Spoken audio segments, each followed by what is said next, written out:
Welcome back. Kaleshwaram commission PC Ghosh commission ఇచ్చిన report already table అయింది. 665 పేజీల రిపోర్ట్ నిన్ననే అసెంబ్లీలో సుదీర్ఘంగా చర్చించారు. దానిపై హరీష్ రావు మాజీ ఇరిగేషన్ మంత్రి ఇంతకుముందున్న అతను వివరణ ఇచ్చే ప్రయత్నం చేశారు. అటు బీఆర్ఎస్ బీజేపీ అన్ని పక్షాలు కూడా దీనిపై రియాక్ట్ అయ్యాయి. అయితే ఈ 4 కేసులు ప్రధానంగా, ఒకటి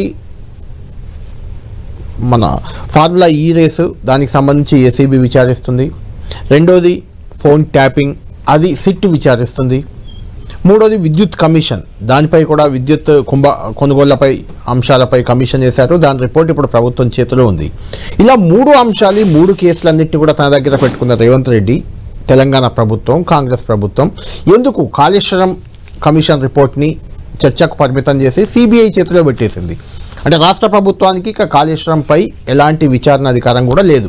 అది సిబిఐ చేతిలోకి వెళ్ళిపోయింది. టోటల్గా సిబిఐయే దానిపై విచారించాలి, సిబిఐ దానిపై నిర్ణయం తీసుకోవాలి, సిబిఐ అందులో దోషులను శిక్షించాలి, సిబిఐ అందులో జరిగిన తప్పొప్పులను ఎత్తి చూపాలి. అంతే తప్పితే రాష్ట్ర ప్రభుత్వ భాగస్వామ్యం ఇందులో ఏం లేకుండా పోయింది. ఎందుకు అది చేసినట్టు? ఇంత పెద్ద భారీ కుంభకోణం అని చెప్పిన ఈ కాళేశ్వరం ప్రాజెక్ట్ని తన చేతిలో ఏసీబీ ఉంటుంది, సిఐడి ఉంటుంది, సిట్ ఉంటుంది. ఇలాంటిది ఏదో ఒక సంస్థను వాడుకొని బీఆర్ఎస్ పార్టీని టార్గెట్ చేస్తారని అంతా భావించారు. బీఆర్ఎస్ పార్టీని దోషిగా చూపిస్తారు రేవంత్ రెడ్డి అంతా అనుకున్నారు. కానీ తన చేతుల్లో నుంచి రేవంత్ రెడ్డి ఎందుకు దీన్ని వదిలేసినట్టు? దీని వెనుక రేవంత్ స్ట్రాటజీ ఏమైనా ఉందా? లేదంటే బీఆర్ఎస్ ఆరోపిస్తున్నట్టు దీని వెనుక మోడీ డైరెక్షన్, రేవంత్ యాక్షన్ ఏమైనా ఉందా? ఇదే చర్చిద్దాం. చర్చించే ముందు మాతో పాటు డిబేట్లో జాయిన్ అవుతున్నారు BRS party MLC Takkalapalli Ravindra Rao లైన్లో మనకు అందుబాటులో ఉన్నారు. రవీంద్రరావు గారు, డిబేట్లోకి వెళ్లే ముందు గతంలో బండి సంజయ్ సిబిఐ విచారణ కోరడం, ఆ తర్వాత రేవంత్ రెడ్డి విచారణకు ఆదేశించడం, దాన్ని లక్ష్మణ్ స్వాగతించడం, ఏదైతే మీరు అంటున్నారో బీజేపీ కాంగ్రెస్ ఒకటే అనే స్ట్రాటజీ, అలాంటి వ్యాఖ్యలకు కారణం ఇదేనా అనే ఒక సందర్భం వచ్చింది. మీకు సిబిఐ విచారణకు మీరు భయపడుతున్నారా, లేదంటే సిబిఐ విచారణను వద్దని కోరుతున్నారా, ఎందుకు కోర్టులకు వెళ్తున్నారు? ఇలాంటి అంశాలన్నీ మాట్లాడదాం. ముందా బండి సంజయ్, లక్ష్మణ్, రేవంత్ రెడ్డి బయట ఒకసారి చూద్దాం మనం. కాళేశ్వరంలో అక్రమాలు జరినాయని చెప్పి వీళ్ళు గుర్తించారు, కానీ ఏం క్రిమినల్ యాక్షన్ తీసుకుంటలేరు. కేసీఆర్ కుటుంబం మీద ఏం చర్యలు తీసుకుంటలేరు. కానీ బీఆర్ఎస్ పార్టీ ఏం చేస్తుంది? కాళేశ్వరంలో ఏం అక్రమాలు జరగలే. కాంగ్రెస్ పార్టీ ఎందుకు చర్యలు తీసుకోలేకపోతున్నది? మీకు చర్యలు తీసుకోవడంలో ఉన్నాడు అభ్యంతరాలు ఏంది? మరి తీసుకోకండి, సిబిఐకి కోరండి. సిబిఐకి ఎందుకు కోరతలేరు?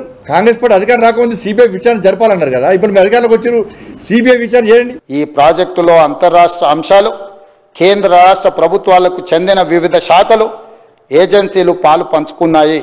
ప్రాజెక్టు డిజైన్, నిర్మాణం, ఫైనాన్సింగ్లో వ్యాప్కోస్ వంటి కేంద్ర ప్రభుత్వ రంగ సంస్థలు, పిఎఫ్సి, ఆర్ఈసి వంటి ఆర్థిక సంస్థలు పాలు పంచుకున్నందున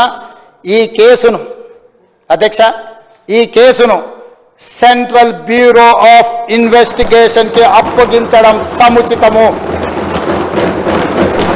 అందుకే ఈ కేసు దర్యాప్తును సెంట్రల్ బ్యూరో ఆఫ్ ఇన్వెస్టిగేషన్ కు అప్పగించడానికి సభ నిర్ణయం తీసుకుంటున్నది తమ అనుమతితో. అధ్యక్ష, రేవంత్ రెడ్డి గారికి 22 మాసాల తర్వాత ఇప్పుడు కనువిప్పయింది. కాళేశ్వరంలో జరిగినటువంటి అవినీతి కుంభకోణం సిబిఐ దర్యాప్తు ద్వారానే వాస్తవాలన్నీ కూడా వెలుగులోకి వస్తాయని, నిజం నిగ్గు తేల్చే సంస్థ సిబిఐది మాత్రమే చెప్పి వారికి నిన్న కనువిప్పయింది.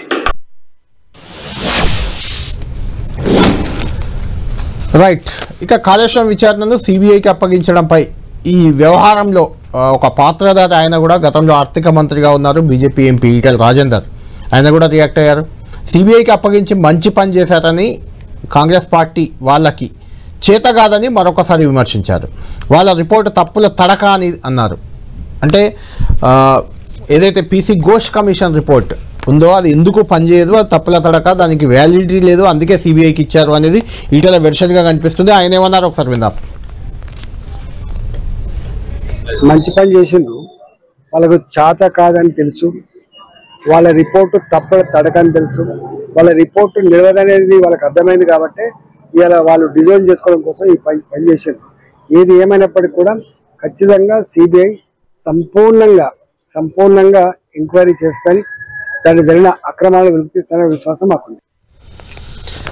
రైట్ రవీంద్రరావు గారు, ఈటెల రాజేందర్ కూడా రియాక్ట్ అయ్యారు. 22 నెలల తర్వాత జ్ఞానోదయం అయిందని లక్ష్మణ్ గారు అంటున్నారు. ఏంటి అసలు ఈ వ్యవహారంలో ఏం జరుగుతుందని మీరు అనుకుంటున్నారు? కేటీఆర్ గారు నిరసనలకు పిలిపించారు, మీరు కౌన్సిల్లో అడ్డుకున్నారు, కౌన్సిల్ నడవకుండా అడ్డుకున్నారు, గన్ పార్క్ వద్ద ఆందోళన. సిబిఐ అనగానే ఏమైనా భయం మొదలైందా మీలో? కళ్యాణ్ గారు, ఇక్కడ భయం అనే ప్రసక్తి కాదు, భయపడే తత్వం కేసీఆర్ గారు కాదనేది విషయం జగమెరిగిన సత్యం. కేసీఆర్ గారు భయపడేటోడైతే 2001లో సమైక్యవాదం బలంగా ఉన్న సందర్భంలో డిప్యూటీ స్పీకర్ గా రాజీనామా చేసి ప్రజల్లో వాదన లేనప్పుడు కరడు కట్టిన చంద్రబాబు నాయుడు ముఖ్యమంత్రి ఉండగా తెలంగాణ వాదం పైన పార్టీ పెట్టడం అనేది శాశ్వతం కదా. భయంతో ఉన్న వ్యక్తి అయితే ఆ సందర్భమే నాది. తర్వాత 14 సంవత్సరాల్లో ఎన్ని వెన్నుపోట్లు, ఎన్ని తూట్లు, ఎన్ని రకాల దాడులు, ఎన్ని రకాల వ్యక్తిత్వ చిత్రీకరణ, ఎన్నిసార్లు రాజీనామాలు, ఎన్నిసార్లు బై ఎలక్షన్స్ పోయాను. కేసీఆర్ గారి ఆ రకంగా అంచనా ఇస్తారా? ఇక్కడ ఆలోచన చేయాల్సింది యావత్ తెలంగాణలో పంట ఎన్ని లక్షల టన్నుల నుంచి ఎన్ని కోట్ల టన్నులకి అభివృద్ధి చెందిందనేది, మన జాతీయ స్థూలోత్పత్తి ఎంత పెరిగిందనేది, తలసరి ఆదాయం ఎంత పెరిగిందనేది, కొత్తగా సాగు ఎన్ని వేల ఎకరాల నుంచి ఎన్ని లక్షల ఎకరాల్లోకి వెళ్ళిందనేది ఇక్కడ తేట తెల్లం అనేక రకాలుగా లెక్కలున్నాయి. పడవబడిన భూములు, ఎడారి బీడుబారిన నీళ్లు, మరి చెక్ డ్యాంలలో కానీ, వాగులలో కానీ, చెరువులలో కానీ ఎక్కడ చుక్క నీరు లేని ప్రాంతాలన్నీ, పడవబడిన కాలువలన్నీ ఎస్ఆర్ఎస్పి కాలువలు ఎప్పుడో తవ్వారు, చుక్క నీరు ఇవ్వలే. కానీ నీళ్లు తర్వాత కాళేశ్వరం ప్రాజెక్టు బయటకు వచ్చాయి. వేగవంతంగా ఈ దేశం మొత్తం గర్వించే రీతిలోనే ప్రపంచంలో బీబీసీ లాంటిది, ప్రపంచంలో డిస్కవర్ ఆఫ్ ఇండియా లాంటి సంస్థ, ఎన్నో సంస్థలు, ఎన్నో గొప్ప గొప్ప అంతర్జాతీయ సంస్థలు పొగిడి ఎత్తి ఘనకీర్తిని చాటిన ఆ కాళేశ్వరం ప్రాజెక్టు పట్ల ఈ 2 జాతీయ పార్టీలకు కన్నుబడింది. దీని కీలకమైన వ్యక్తి కేసీఆర్ గారు. ఇప్పుడు ఓడిపోవచ్చు కాక, కానీ కేసీఆర్ గారి యొక్క ప్రజల హృదయాన్ని, ప్రజల్లో ఉన్న హృదయాన్ని, ఆయనకున్న స్థానాన్ని చెరపాలంటే కీలకమైన కాళేశ్వరం పైన దాడి చేపట్టాలనేది, ఆయన మీద దాడి చేపట్టాలనేది, అవినీతి పరుడనే ముద్ర వేయాలనే సంకల్పంతో ఈ తోడికలన్నిటివి, ఫోన్ ట్యాపింగ్ కానీ, విద్యుత్ కమిషన్ కానీ, కార్ రేసింగ్ కానీ, ఇవాళ ఇది కానీ ఇద్దరి లక్ష్యం ఒకటే. మోడీ గారి కంట్రోల్లో, చంద్రబాబు నాయుడు గారి కంట్రోల్లో రేవంత్ రెడ్డి గారు ఉన్నారు. ఈ ముగ్గురు యొక్క ఆలోచనే ఇవాళ కాళేశ్వరం. ఈడ గందరగోళం సృష్టించి నిలదీసి ఉద్యమ రూపాన్ని తీసుకునే కేసీఆర్ గారు బీఆర్ఎస్ పార్టీని నిలవరించాలంటే, సెల్ఫ్ గోల్ చేయాలంటే, వీరి చుట్టే కథను తిప్పాలంటే, బరకచెర్ల అక్కడ పూర్తి కావాలంటే, దొడ్డిదారిన బరకచెర్ల నిర్మాణం పూర్తి చేసుకోవాలంటే ఈ రకమైన చర్యలు చేపట్టాలని ఈ 3 పార్టీలు, ఈ ముగ్గురు నేతల కుట్ర భాగమే ఇవాళ ఈ నిర్ణయం. వీరు విచారించి, వీరు ఘోష్ కమిషన్ వేసి అది న్యాయ విరుద్ధంగా చేసిందని మీరు కోర్టుకు వెళ్తే, కోర్టులో కేసు నడుస్తుండగా ఇవాళ చేతి దులుపుకునే కార్యక్రమం అనేది చిన్న విషయం కాదు. ఇది ఇంతకు ముందే బీజేపీ నేతలతోటి అనేక మార్లు సిబిఐ కేయండి అని ఓ డిమాండ్ రేజ్ చేసి central party, BJP central government చేతిలో పాలు పెట్టడం అనేది రేవంత్ రెడ్డి గారు వ్యూహాత్మకంగా ప్రజల్లో తిరుగుబాటు రాకుండా తన ప్రభుత్వం మీద దీనిని కవర్ చేసుకోవడం కోసం ఇవాళ బీజేపీకి చెప్పారు. బీజేపీ లక్ష్యం ఒక్కటే, తదుపరి రాష్ట్రంలో అధికారంలోకి మీరు రావాలి. అందుకు అడ్డంకికున్న కేసీఆర్ గారిని చేత కాకపోతే మేమైన చేతుల్లోకి తీసుకొని కట్టడి చేయాలి, కంట్రోల్ చేయాలి, బీఆర్ఎస్ ను భూస్థాపితం చేయాలనేది మోడీ గారి యొక్క, బీజేపీ యొక్క ఆలోచన. ఈ 2 పార్టీల యొక్క ఆలోచన కేసీఆర్ గారి లక్ష్యం. అందుకనే పకడ్బందీగా వీరు కలుపుకొని ఒకరి నుంచి ఒకరి కార్యక్రమాలు అనేటివి చేస్తున్నారు. వీటిని మేము ఎదుర్కొంటాం. ప్రజలకు అర్థమైంది. గతంలో చాలా మంది జలగం వెంకటరావు గారి మీద కూడా కమిషన్ వేశారు. ఈ దేశంలో ఎన్నో కమిషన్స్ వేశారు. అన్ని కూడా ప్రతిష్టాత్మకమైన ప్రాజెక్టులు, కీలకమైన ప్రాజెక్టులు ఎవరు చేపట్టినా వారి మీద కమిషన్లు వేశారు. మనం ఇంతెందుకు మనం చెప్పుకుంటే ఇప్పుడు సిగ్గనిపిస్తుంది, కానీ ఓఆర్ఆర్ వైఎస్ఆర్ చేసినప్పుడు కూడా అనేకమైన ఆరోపణలు చేశారు. కానీ తర్వాత ఏమైంది? ఓఆర్ఆర్ మీద చర్చ అనేది లేదు. ఇవాళ జాతీయ సంపద తెలంగాణకి ఎంత గొప్ప ప్రాజెక్టును కేసీఆర్ గారు అందించారు, ఎంత గొప్ప సంపదను అందించారు అనేది భవిష్యత్తులో తెలుస్తుంది. 94,000 కోట్లతోటి కాళేశ్వరం ప్రాజెక్టు యొక్క పరిధి చాలా విస్తృతమైంది. ఎన్నో టన్నెళ్లు, ఎన్నో కాల్వలు, ఎన్నో రిజర్వాయర్లు, ఎన్నో పంప్ హౌస్లు, ఎన్నో సబ్ స్టేషన్లు, ఎన్నో మోటార్లతోటి, ఎన్నో లిఫ్ట్ ఇరిగేషన్లతోటి, అనేక రకాలుగా అనేక బ్యారేజీలతోటి నిర్మితమైన కాళేశ్వరంలో ఒక్క మేడిగడ్డ అనేది ఒక్క బ్యారేజ్ మాత్రమే. కేవలం 3,000 కోట్ల రూపాయల విలువైన బ్యారేజీలో కేవలం 2 పిల్లర్లు కుంగిపోతే 200-300 కోట్ల రూపాయలు నిర్మించిన కంపెనీనే మేము తిరిగి పునర్నిర్మిస్తామనంటే దాన్ని నిర్మించకుండా 2 సంవత్సరాల నుండి ఈ కాళేశ్వరం ప్రాజెక్టు నిర్వీర్యమైందని కేవలం మేడిగడ్డని ఇవాళ సాకుగా చూపుతూ కాళేశ్వరం ప్రాజెక్టు మొత్తం కూడా ఇది కూలిపోయిందని, మొత్తం 1,00,000 కోట్లు తిన్నారని, పరిక్రమాల కాళేశ్వరం ప్రాజెక్టు పడిందని చెప్పని ఇవాళ చెప్తున్నారు. యావత్ గోదావరి నీరు యావత్ తెలంగాణకి బేసిన్ ఏదైనా మొత్తంగా సాగునీరుకి, తాగునీరుకి, పరిశ్రమలకి, హైదరాబాద్కి సంపూర్ణంగా అందించే మహా గొప్ప ప్రాజెక్టు కాళేశ్వరం ప్రాజెక్టు. దీనిని ప్రజలు పూర్తి స్థాయిలో అర్థం చేసుకోనివ్వకుండా కేవలం మేడిగడ్డ గుండెకాయ, మొత్తం మేడిగడ్డ ద్వారానే మేడిగడ్డ కూకిపోయింది కాబట్టి కాళేశ్వరం మొత్తం కూలిపోయిందని ఇచ్చే సందేశం అనేది రాజకీయ కుట్రలో భాగంగా చేశారే తప్ప ఇది ఎంత మాత్రం కూడా కాదు. ఇవాళ ఎల్లంపల్లి ద్వారా యావత్ తెలంగాణకి నీరు అనేది వస్తుంది.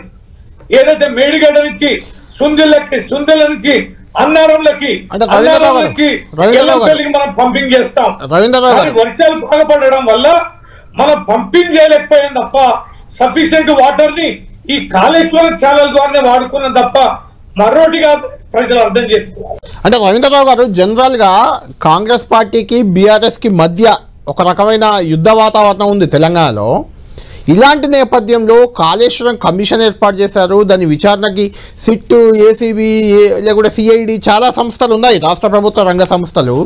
వాటన్నిటిని వదిలేసి రేవంత్ రెడ్డి గారు సిబిఐకి, అంటే కాంగ్రెస్ ప్రభుత్వం సిబిఐకి ఇవ్వడం వెనుక ఏమైనా వ్యూహం కనిపిస్తుందా మీకు? అంటే మాకేం సంబంధం లేదు, బీజేపీ చూసుకుంటుంది, కేంద్రమే చూసుకుంటుంది, ఇందులో కక్ష సాధింపు ఏం లేదు అని చెప్పుకునే ప్రయత్నంగా అయితే కనిపిస్తుంది. మంచిదే కదా అలా? ఇది మాకు మంచిగా చేయడం అనేది కాదు. ఇంత పెద్ద బౌలార్థక సాధక ప్రాజెక్టు సాహసోపేతంగా దేశంలోనే తెగించి ఒక్క తన టెన్యూర్లో ఎవరు కూడా ఇంత పెద్ద ప్రాజెక్టు పెట్టుకోరు. మనం చూసాం వైఎస్ఆర్ పీరియడ్లో కూడా జలయజ్ఞం, ధనయజ్ఞం పెట్టుకొని అన్ని పునాదురాలు సెట్లో వదిలేసిపోయిండో మనం చూసాం. పైసలు వచ్చే పనులు చేశారు తప్ప వాళ్ళు మనం ఇదే తుమ్మిడి దగ్గర బ్యారేజ్ కట్టకుండా ఏ రకంగా కాలువలు తవ్వి ఆ మొబిలైజేషన్ అడ్వాన్సెస్ ఇచ్చి ఎట్లా కరప్షన్ పాల్పడ్డారు అనేది మనం చూసాం. ఇవాళ వీరు ఈ దుర్కునే కార్యక్రమం ఇది ఇవాళ కాకపోయినా రేపు నిజం అనేది బట్టబయలైంది. ప్రజల్లో వ్యతిరేకత వస్తుంది. తన ప్రభుత్వం సేఫ్గా ఉండాలి, తను సేఫ్గా ఉండాలి.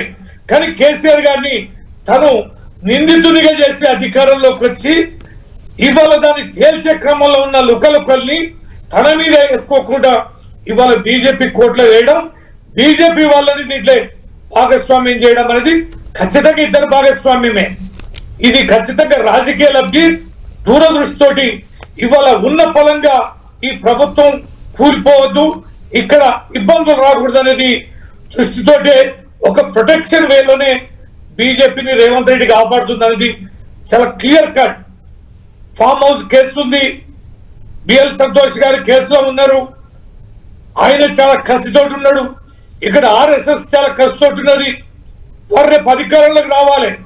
బీజేపీకి ద్వారాలు తెరవడం కోసం కేసీఆర్ గారి సంగతి మీరు తెలుసుకోండి, ఈ రాష్ట్రాన్ని మీరు ఈ భవిష్యత్తులో ఏలుకోండి అని చెప్పని దొడ్డిదారిన తనకు తానుగా అప్పచెప్పిన విషయంగా ఇది ఖచ్చితంగా అర్థమవుతుంది.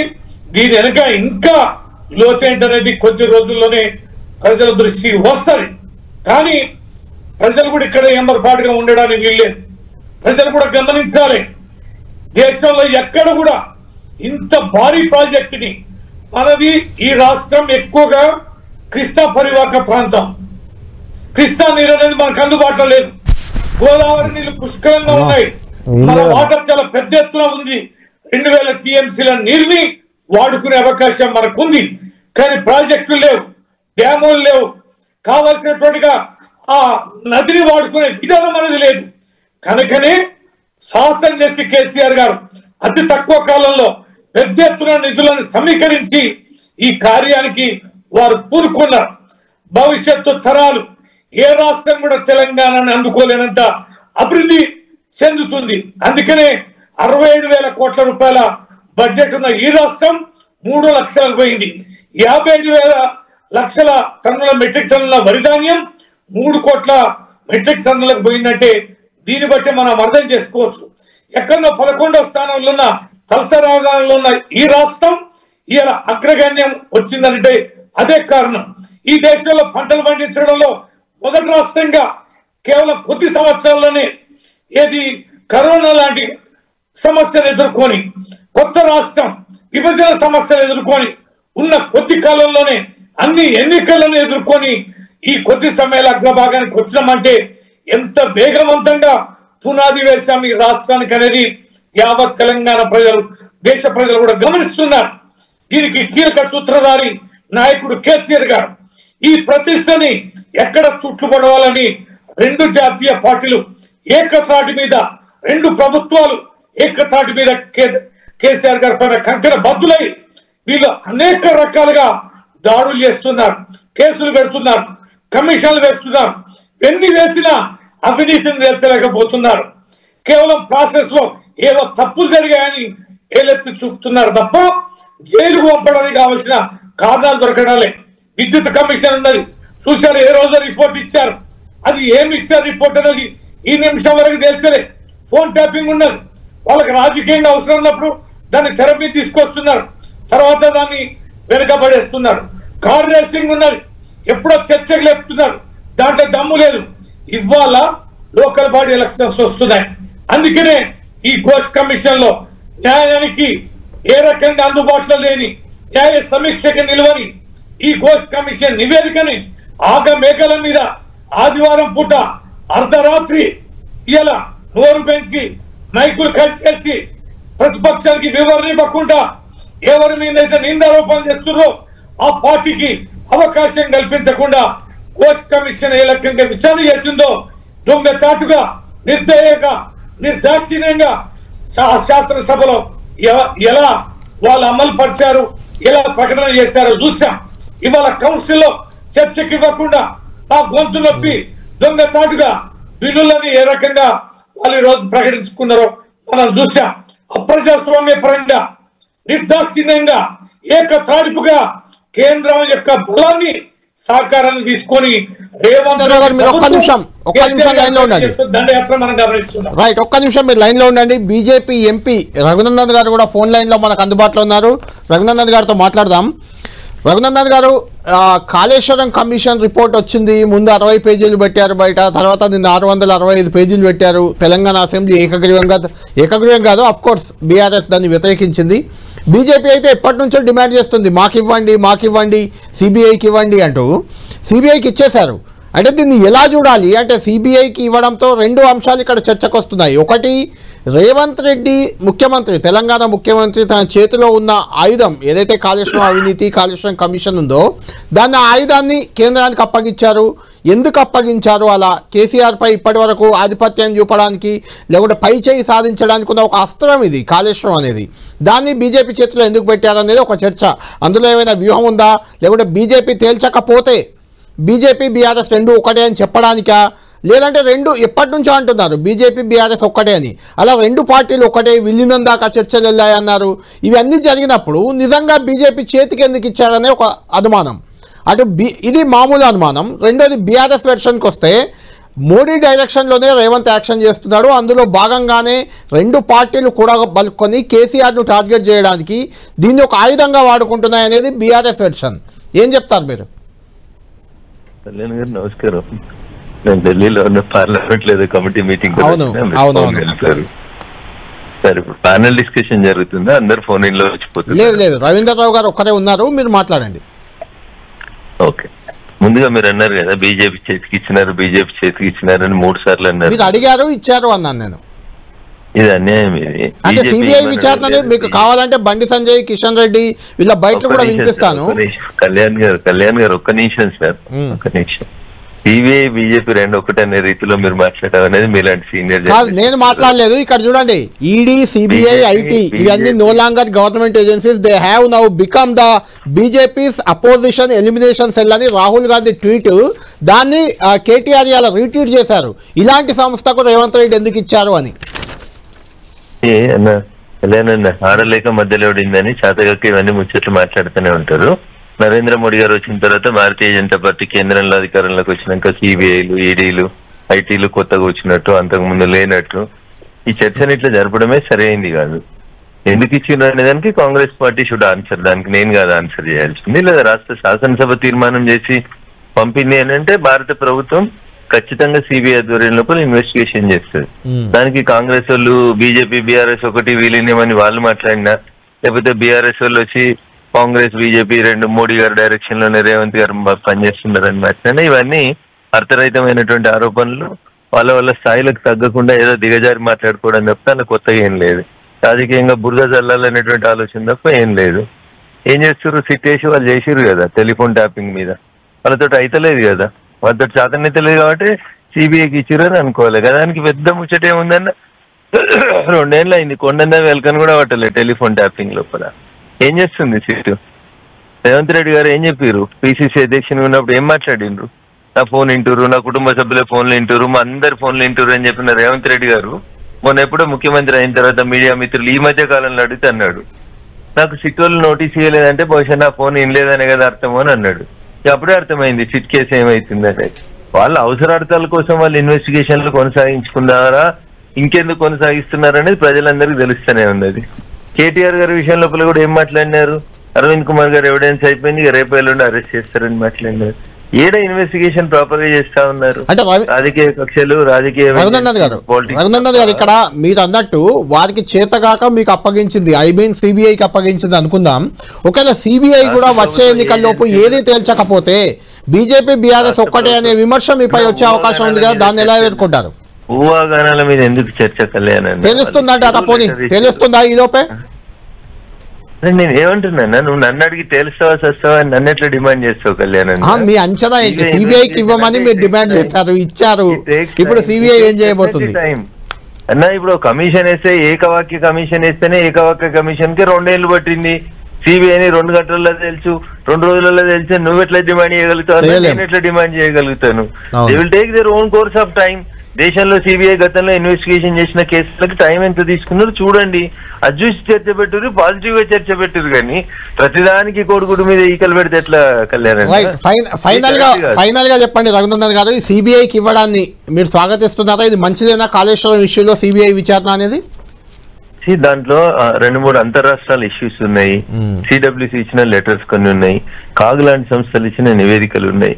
వీళ్ళందరినీ ఎగ్జామిన్ చేయడానికి లోకల్ గా ఉండే పోలీసు వాళ్ళు సిట్ కి శక్తి సరిపోదనేది ఆల్రెడీ ఒక కేసులో ప్రూవ్ అయింది కదా. టెలిఫోన్ ట్యాపింగ్ లో ఏం ప్రూవ్ అయింది? ఎంతకాలం పడుతుంది? ఇంకా రోజు డైలీ సీరియల్ లాగా ముచ్చట పెడుతున్నారు తప్ప వాట్ దే ఆర్ డూయింగ్, వాళ్ళకుండే పవర్స్ ఏంది? రేవంత్ రెడ్డి గారికి ఎందుకు నోటీస్ ఇస్తలేరు? రేవంత్ రెడ్డి గారు ఎప్పుడు టెలిఫోన్ ట్యాపింగ్ అయిందని చెప్పలేదా? రేవంత్ రెడ్డి గారి ఫోన్లు ఎందుకు సీజ్ చేస్తలేరు? అంటే వాళ్ళకి భయం లోకల్ గా ఉండే ఏజెన్సీస్ కి. వాళ్ళు ప్రాపర్ గా చేయలేరని అనుకున్నారా, లేదా దీని పరిధి ఎక్కువగా ఉంది అని అనుకున్నారా, అమౌంట్ ఎక్కువగా ఉంది అనుకున్నారా? మహారాష్ట్ర ఒప్పందాలు, సిడబ్ల్యూసీతో జరిగిన చర్చలు, చాలా విషయాలు కాళేశ్వరం విషయంలో కాగ్ నివేదిక దగ్గర నుంచి మొదలుకుంటే అనేక అంశాలని పరిశీలనలోకి తీసుకోవాలి. కాబట్టి స్థానికంగా ఉండే పోలీస్ పెద్దలు చేయలేరని నేను అనను. బట్ పొలిటికల్ ఇన్ఫ్లుయెన్స్ ఉంటుందని ఎవరైనా భయపెట్టినారో తెలియదు. సిబిఐకి ఇచ్చినారు. ఇప్పుడు ఎవరికైనా ఎందుకు ఇబ్బంది ఉండాల్సినటువంటి అవసరం ఏముంది? మంచిగా టైం తీసుకొని ప్రశాంతంగా ఇన్వెస్టిగేట్ చేస్తారు. మీకు కూడా యాంపుల్ టైం దొరుకుతుంది. మీరు కూడా కావాల్సినటువంటి ఎవిడెన్సెస్ ని వాళ్ళ ముందు పెట్టవచ్చు కదా. దానికి అప్పుడే అంత గందరగోళం పడి బీజేపీ, బీఆర్ఎస్ ఒకటని కొందరు అనుడు, లేదు కాంగ్రెస్ బీజేపీ ఒకటని ఇంకొందరు అనుడు. అల్కా దొరికింది ఏంది బీజేపీ పార్టీ? ఎవరు పడితే వాళ్ళు ఏది పడితే అది మాట్లాడడానికి. మీ పార్టీల గురించి మాట్లాడుకోరు, మీరు చేసిన తప్పుల గురించి మాట్లాడుకోరు. మీకు చేతనైతే ఇన్వెస్టిగేషన్ చేయండి, చేత కాక చేత సిబిఐకి ఇచ్చిరు, వాళ్ళు చూసుకుంటారు. ఒరే తీర్పు రాకముందే ఏదో ఉరిదీస్తాం అన్నట్టున్నది మీ పంచాయతీ. వాళ్ళు ఇచ్చి 24 గంటలు గడవకముందే మీరు వాళ్ళ ఇద్దరు దోస్తులని ఇవేం ఆరోపణలు అన్నా? ఆరోపణలు, ఈ ఆరోపణలు మీనింగ్ లెస్ అంటున్నారు రఘునందన్ గారు. మీరు చెప్పండి, ఫైనల్ గా కంక్లూడ్ చేద్దాం, చెప్పండి. ఇప్పుడు చాలా స్పష్టమైతే వాళ్ళ నేతలందరూ పార్టీ మొత్తంగా కూడా ఇటు అసెంబ్లీలో కానీ బయట కానీ సిబిఐకి ఇవ్వాలని మాట్లాడారు. మరి రఘునందన్ రావు గారు ఇప్పుడు ఎందుకు మాట మారుస్తున్నారో అర్థం కావడంలే. ఏ మాట మార్చలేదు, మేము సిబిఐకి ఇవ్వడానికి స్వాగతిస్తున్నాం. దాని మీద మీరు మీ పార్టీకి సంబంధించి బీజేపీ బీఆర్ఎస్ ఒకటని కాంగ్రెస్ వాడు, లేదు కాంగ్రెస్ బీజేపీ ఒకటని టీఆర్ఎస్ వాళ్ళు, ఏందన్నా ఇది? అవును, మేము అడిగినాం, సిబిఐకి ఇచ్చిర్రు, స్వాగతిస్తున్నాం, మేము కట్టుబడి ఉన్నాం. సిబిఐ ఇన్వెస్టిగేషన్ కి మీరు కూడా కట్టుబడి ఉర్రి. దానికి ఇంకా మోడీ చెప్పిండు, రేవంత్ చేసిండు, ఇవేందుకు ముచ్చట్లు? ఎందుకన్నా ఇన్వెస్టిగేటింగ్ చేసుకోరని చెప్పి రేవంత్ రెడ్డి అని మా కోరిక నెరవేర్చలేడు కదా. కేసీఆర్ చేయమని అడుగుతున్నారు, మరి మా కోరిక నెరవేర్చలేరు కదా. టెలిఫోన్ ట్యాపింగ్ లో చేయాలి, ఈ ఫార్ములా కార్ రేస్ లో చేయాలి, మా కోరికలు నెరవేర్చేందుకు చాలా చెప్తాం. మరి చెప్తాం, చేస్తారా?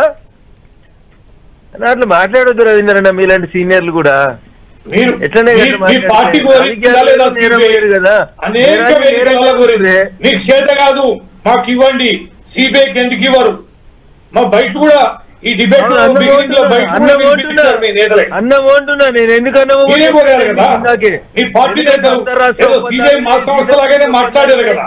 కళ్యాణ్ గారు రవీంద్రరావు గారు ఒక్క నిమిషం, రఘునందన్ గారు చెప్పండి.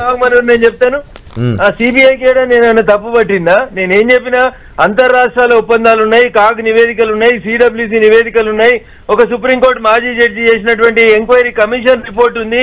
ఇవన్నీ లోకల్ ఉండేటువంటి పోలీసులు చేయలేరు కాబట్టి సిబిఐకి ఆ రోజు అడిగినాం, ఈ రోజు అడిగినాం, ఇచ్చినందుకు స్వాగతిస్తున్నాం. మీరు కూడా అంతే ధైర్యంగా చెప్పుండ్రి, మేమే తప్పు చేయలేదు, చలో సిబిఐ కాకపోతే ఎఫ్బిఐతో చేయించుకోర్రి, ఇంటర్పోల్ తో చేయించుకోర్రి అని ధైర్యంగా నిల్చోండి. ఇయ్యంగానే కాంగ్రెస్ బీజేపీ అనే ఒకటి అనే మాటలు ఎందుకు వస్తున్నాయి మీకు? ఇంత న్యాయం ఎట్లుంటది రవీందర్ అన్న? మేము అడిగిందని మేము జస్టిఫై చేసుకుంటున్నాం, మేము అడిగినాం. ఎస్, దాంట్లో వివిధ రకాలైనటువంటి ఏజెన్సీస్ ని, సంస్థల్ని, చాలా మందిని ఇన్వెస్టిగేట్ చేయాలి కాబట్టి పరిధి ఎక్కువ ఉంది కాబట్టి సిబిఐకి ఇస్తే న్యాయం జరుగుతుంది అని అడిగినాం. న్యాయం జరుగుతుందా అన్యాయం జరుగుతుందా ఆధారాలు ఏముంటాయి తర్వాత మాట్లాడదాం. కేసీఆర్ గారిని ఎదుర్కోవడంలో మీ రెండు పార్టీల విధానం ఒకటే, ప్రజలు ఎదుర్కొన్నారు, మన ఒకటే అనేది దీంతో స్పష్టమైంది. ఇంకా దానికి వేరే పార్టీ ఏ రాష్ట్రంలో మీరు పరిపాలిస్తున్నా ఏ రాష్ట్రంలో ఈ ప్రగతి లేదు, ఈ అభివృద్ధి లేదు. ఇలా కేసీఆర్ గారితో పోటీ పడే పరిస్థితి లేదు, జవాబు చెప్పుకునే పరిస్థితి లేదు. అభివృద్ధి చేసుకుని కలెక్టివ్ చేయాలనేది మీ లక్ష్యం. రైట్ రవీంద్రరావు గారు, థ్యాంక్ యూ. రఘునందన్ గారు, థ్యాంక్ యూ వెరీ మచ్. మొత్తానికి సిబిఐ విచారణ అనేది రాజకీయ పార్టీల మధ్య మరొకసారి రగడగా మారింది. అది అన్ని పార్టీల్లో ఒకరిపై ఒకరు అనుమానంతో చూసుకునే పరిస్థితి కనిపిస్తుంది. బీజేపీ ఆ డైరెక్షన్లో కాంగ్రెస్ నడుస్తుందని, లేదంటే మోడీ డైరెక్షన్లో రేవంత్ రెడ్డి నడుస్తున్నాడని బీఆర్ఎస్ ఆరోపణ, లేకుంటే బీఆర్ఎస్ బీజేపీ ఒక్కటే అని ఎప్పటి నుంచో కాంగ్రెస్ ఆరోపిస్తూ సిబిఐకి ఎందుకు ఇచ్చింది మళ్ళీ అనే ఒక చర్చ. ఇవన్నిటికీ కాలమే సమాధానం చెప్పాలి. చూద్దాం, కాళేశ్వరం కమిషన్ రిపోర్టు ఆధారంగా సిబిఐ విచారణకు దిగబోతుంది. రేపో మాపో దీనికి సంబంధించిన ప్రత్యేక జీవో విడుదల కావాల్సింది. ఆ తర్వాత సిబిఐ వస్తుంది. సిబిఐ ఏం చేయబోతుంది? వచ్చే ఎన్నికల్లోపు దీనికి ఏదైనా ఒక ముగింపు వస్తుందా, ఒక కంక్లూజన్ వస్తుందా, లేదంటే ప్రజలు ఏ రకమైన తీర్పు ఇవ్వబోతున్నారు, ఏం చేయబోతున్నారు? ఇదైతే ఇంట్రెస్టింగ్ ఫ్యాక్టర్. చూద్దాం ఏం జరగబోతుంది. సిబిఐ ఎంట్రీ తర్వాత తెలంగాణ రాజకీయాలు ఏ రకంగా మారబోతున్నాయి. ఇది లంచ్ డిబేట్.